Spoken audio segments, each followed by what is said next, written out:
Good evening student, welcome to our YouTube channel ERP के classes Patna. आप लोग के लिए गुड न्यूज़ आ गया है कि जो छात्र छात्राएं जो वेट कर रहे थे कि पॉलिटेक्निक का फॉर्म कब आएगा, पैरामेडिकल का फॉर्म कब आएगा, पैरामेडिकल डेंटल का फॉर्म कब आएगा, पार्ट टाइम डिप्लोमा का जो फॉर्म कब आएगा, तो उनके लिए गुड न्यूज़ है।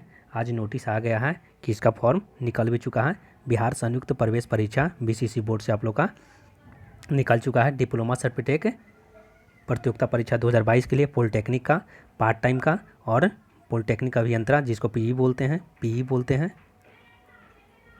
पैरामेडिकल का, और साथ में पैरामेडिकल जो इंटर स्तरीय होता है, एक माध्यमिक स्तरीय था जिसको पैरामेडिकल डेंटल बोलते हैं। क्या बोलते हैं? पैरामेडिकल डेंटल बोलते हैं। इसके बारे में हम लोग डिटेल में जानते हैं क्या क्या दिया गया है। तो देखिएगा, पॉलिटेक्निक जो होता है, पॉलिटेक्निक आप लोग को निकल चुका है। आप लोग का ऑनलाइन आवेदन आमंत्रित किया जाता है, जिसमें क्या है, पहला जो है पीई का है, पीई का है। उसके बाद क्या है, पीपी का, पार्ट टाइम डिप्लोमा का है। उसके बाद आपको पैरामेडिकल जो है माध्यमिक स्तर का है, और पैरामेडिकल जो है कि डेंटल भी आपका है। पैरामेडिकल देखिएगा पीपीएमएम, और आपका है पीएम है पैरामेडिकल, एक इंटर स्तरीय जो आता है उसके बारे में दिया गया है। इसके बारे में उसके बारे में फिर दूसरा में दिया गया कि पॉलिटेक्निक एवं पार्ट टाइम के अभियंता के लिए विज्ञान एवं प्रौद्योगिकी विभाग द्वारा AICTE द्वारा बंधे लागू होंगे।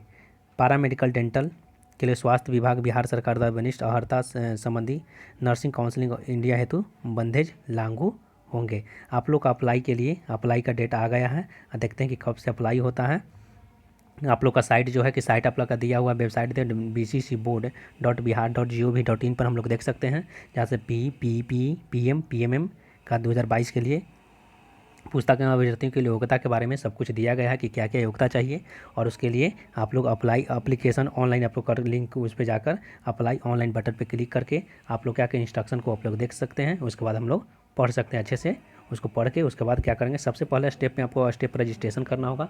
रजिस्ट्रेशन करने के बाद मोबाइल नंबर, ईमेल आईडी को आप लोग को रखे रहिएगा। लॉगिन आईडी कोई भूलिएगा नहीं।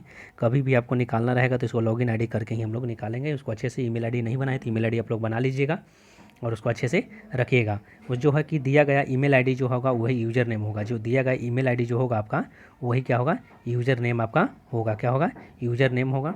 स्टेप 2 में क्या करना है, स्टेप 2 में पर्सनल इन्फॉर्मेशन उसको डालना है। पर्सनल इन्फॉर्मेशन सब कुछ का डालना है। आप लोग अगर जनरल से हैं तो जनरल से तो EWS के लिए अप्लाई कर दीजिएगा। EWS अभी ज़रूरी मांग नहीं रहा है, लेकिन आप EWS के लिए अप्लाई कर दीजिएगा। ब्लॉक में जातीय आवासीय अगर बन जाता है, जाति आय और आवासीय बन जाता है तो आपका EWS अप्लाई कर सकते हैं। इसमें फॉर्म में आप EWS डाल सकते हैं। उसके बाद आप लोग ऑर्डर ऑनलाइन कर दीजिएगा, आप लोग को मिल जाएगा। वो बाद में खोजा जाता है, इसमें कोई खोजा नहीं जाता।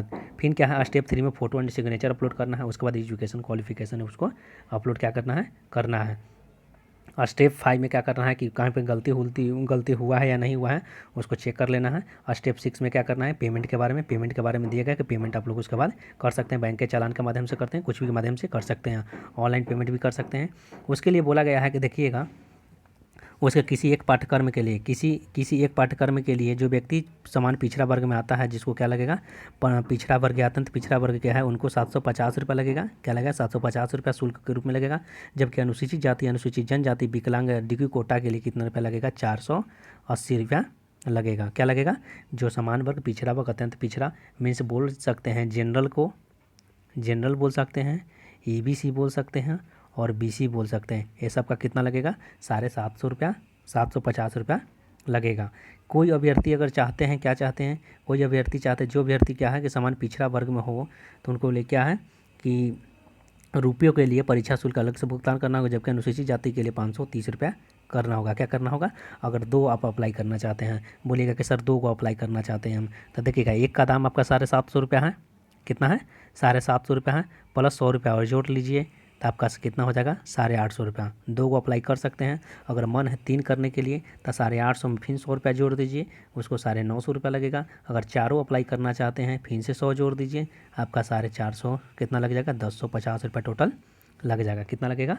1150 लगेगा। कितना लगेगा? 950 लगेगा। 950 के बाद सीधे 200 रुपया बढ़ जाता है। वो चारों के लिए आप लोग अप्लाई कर सकते हैं। कितना? 1150 रुपया लगेगा। 7 में क्या है कि पार्ट ए, देखिए मेन पॉइंट ये आपका कि डाउनलोड कर लीजिएगा स्टेप पार्ट ए और पार्ट बी को मन कर लीजिएगा। भविष्य के लिए जो आपका काउंसलिंग जो होगा उस समय क्या होगा आप लोग को खोजा जाएगा। आप लोग को बहुत ज़रूरी है, अगर नहीं रहेगा तो फिर दिक्कत आपको होगा। रजिस्ट्रेशन नंबर जो है, ईमेल आईडी सब कुछ अपने अच्छे से रखे रहिएगा। हार्ड कॉपी को क्या हो कार्यालय भेजने की आवश्यकता भी नहीं है, हार्ड कॉपी जो निकले उसको कार्यालय नहीं भेजना है।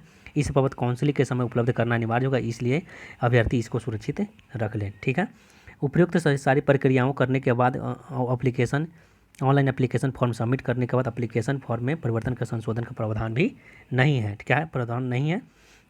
सबमिशन कर दी उसके बाद एडिट नहीं कर सकते हैं। उसके लिए क्या हो सकता है कि यदि अभ्यर्थी को ऑनलाइन एप्लीकेशन भरने के उपरांत पता चलता है कि आवेदन भरने में कोई फोटो या हस्ताक्षर अपलोड करने में गलती है तो सुधार के लिए एडिट करने का ऑप्शन 9/6 से 10/6 तक आपका रहेगा। क्या रहेगा, 9 तारीख से 10 तारीख तक आपका आएगा। एप्लीकेशन को एडिट कर सकते हैं जब आपका क्या होगा कि कोई सूचना या फोटो या हस्ताक्षर का अपलोड गलत हो गया है। तो ऑनलाइन एप्लीकेशन में सुधार एडिट वही अभ्यर्थी कर सकते हैं जिन्होंने निर्धारित तिथि तक अपने ऑनलाइन एप्लीकेशन को पूर्ण रूप से पैसा के साथ जमा कर दिए हैं। अभ्यर्थी अपने ऑनलाइन एप्लीकेशन में एडिट करने हेतु होम पेज पर जाकर साइन इन बटन को दबाकर ईमेल आईडी और पासवर्ड आप लोग को रखना बहुत ज़रूरी है। अब आपका मेन पॉइंट यहाँ पर है कि कब से ऑनलाइन होगा। तो देखिएगा, ऑनलाइन रजिस्ट्रेशन डेट आपका दिया गया 15 तारीख को दिया गया, 15/5/2022 से होगा। ऑनलाइन रजिस्ट्रेशन क्लोजिंग डेट 7/6 को होगा, 7/6 को आपका बंद हो जाएगा। लास्ट आप लोग पेमेंट कर सकते हैं, क्या है, और लास्ट चालान से अगर करना चाहते हैं 7 तारीख तक है। लास्ट डेट ऑफ पेमेंट और यूपीआई या डेबिट कार्ड से करना चाहते हैं तो 8 तारीख तक है। रजिस्ट्रेशन जो रजिस्टर्ड कैंडिडेट है, जो रजिस्टर ऑटोमेटिक ऑलरेडी कर चुके हैं, उनके लिए मन की 8 तारीख तक है। ऑनलाइन एडिटिंग एप्लीकेशन 9 से 10 तारीख तक है। ये मन के 12 रात मन की 11-19 तक कर सकते हैं।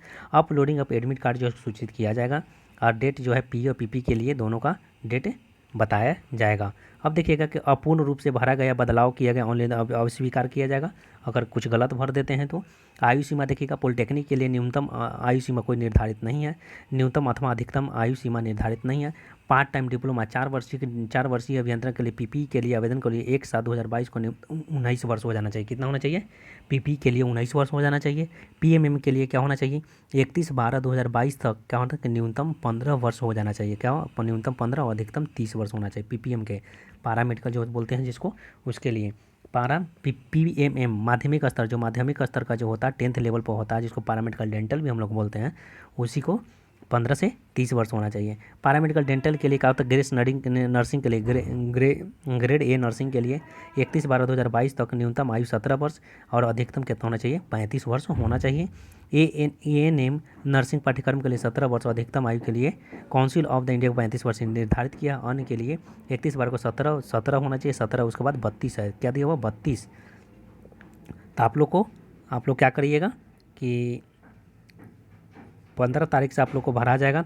समय से पहले ही भर लीजिएगा, वेट मत कीजिएगा, क्योंकि लास्ट घड़ी सर्वे काम नहीं करता है। इसलिए 15 तारीख को आप लोग 15 तारीख के 1-2 दिन के बाद आप लोग भरना स्टार्ट करिएगा। 7 तारीख तक भराएगा। कोई भी गलती हो जाए तो 9 से 10 तारीख तक आप कुछ कर सकते हैं, एडिट कर सकते हैं। आप लोग को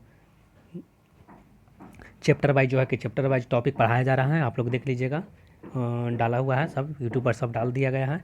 आप लोग अच्छे से पढ़िएगा तो सिलेक्शन गारंटी है कि पक्का आपका एक सीट फिक्स हो जाएगा। हम आशा करते हैं कि वीडियो अच्छा लगा तो लाइक सब्सक्राइब बेल आइकन को प्रेस कर दीजिएगा, दोस्तों के साथ शेयर कर दीजिएगा। Thank you all of you.